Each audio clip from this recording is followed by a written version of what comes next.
So of course, throughout the years, I have reviewed a few fragrances by the brand Terence Hughes. More recently, there's been Supernova, and I of course did a video on Hard Candy and Hard Candy Elixir as well. Now we're going to go in the time machine. We're going to go back to 2019, 4 years ago. He released a fragrance called Santal Extreme. This, of course, as the name implies, is a sandalwood based fragrance. I've had this in my collection for a number of years. I'm looking forward to giving you my thoughts on this fragrance, so make sure to stay tuned.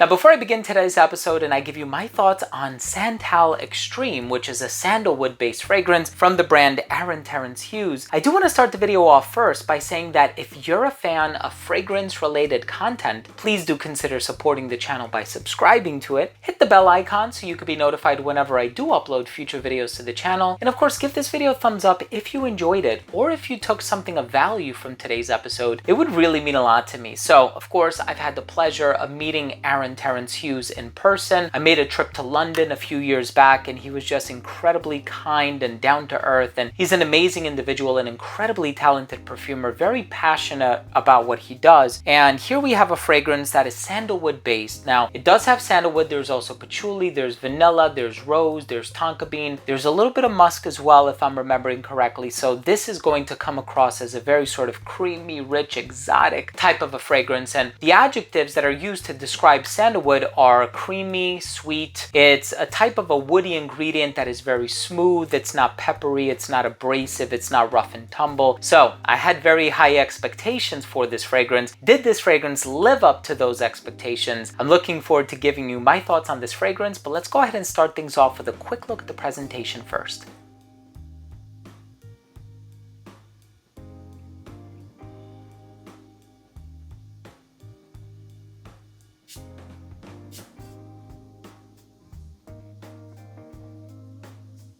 So as soon as this fragrance opens up, you are going to get the namesake of this fragrance. And of course, that is the sandalwood, right? Santal Extreme. The sandalwood in here is creamy, it's rich, it's indulgent, it's a beautiful, beautiful ingredient. And of course, he does have fragrances like Onyx, and I think Onyx Extreme is the name of it. I poked over my left shoulder here because that's where I used to keep them until I switched them over here, as a matter of fact. And you know, the Onyx fragrances that he has are actually very creamy, rich. You get the sandalwood in there. It's a little bit chocolatey as well. And I've always equated it to the smell of fragrances like Richwood by Xerjoff or Coromandel by Chanel. This one, of course, doesn't go down that gourmand route, but it still has that authentic smelling sandalwood in here. And I do know that Terence Hughes loves using very high quality raw materials, and he's very explicit with the specific type of raw materials that he uses on his website. So, of course, as a consumer, I always love that level of transparency, and when brands do that, because a lot of times the lines are blurred between, is this synthetic, is this natural? But here you have natural sandalwood and it does smell exquisite in this fragrance. Now, what is the presence of the rose like in here? It's very subtle. It's kind of lingering in the background, never takes center stage, so you're not going to get too strong of a floral component in the heart here. And of course, rose has a very specific aura. If you've ever smelled rose or a bouquet of roses, you know exactly what it smells like. I'm not getting a whole lot of that in here. The patchouli, on the other hand, I am getting a decent amount of patchouli. The patchouli is kind of working hand in hand with the sandalwood to sort of create this earthy richness, this earthy texture. And of course, it's not one of these chocolate leaning patchoulis like Onyx Extreme or even Noir de Noir by Tom Ford. It's not that. So you're not going to get too much of a gourmand presence. Even with the presence of the vanilla in here, you're not going to get too much vanilla or tonka bean or anything like that. But you are going to get this sort of duality between patchouli and sandalwood. The sandalwood is really, really rich, really creamy, more creamy and smooth as opposed to sweet. I feel like this fragrance, all things considered, could have been a bit sweeter, but that might have taken away from the authenticity of the sandalwood. So I'm sure it was a very specific choice and a very deliberate choice that was made here with this particular fragrance. Now, in terms of sandalwood based offerings, of course, you have the note being expressed in a number of different ways. Of course, there's Santal 33 by Le Labo, which has the papyrus note in it, and it could be a little peppery. Some people have even said that it smells like pickle juice. This fragrance smells nothing like Santal 33, but surprisingly enough, when I first smelled it, I thought I was getting like a butyric quality from it, and butyric means buttery. There are certain ingredients in the perfume world that actually smell like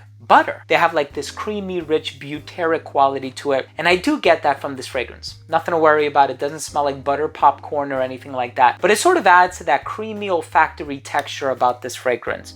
What I would say about it is if you're looking for something exotic, if you're looking for something long-lasting, if you like the note of sandalwood and you want to see an authentic expression of it, but one that does not lean gourmand, but as opposed to that, leans a little bit more on the earthy side of things, check out Santal Extreme by Terence Hughes. I think it's a wonderful fragrance. I've had it in my collection for a couple years now, and so I'm finally happy to have the opportunity to review it for my subscribers. Let's go ahead and finish things off with my overall assessment.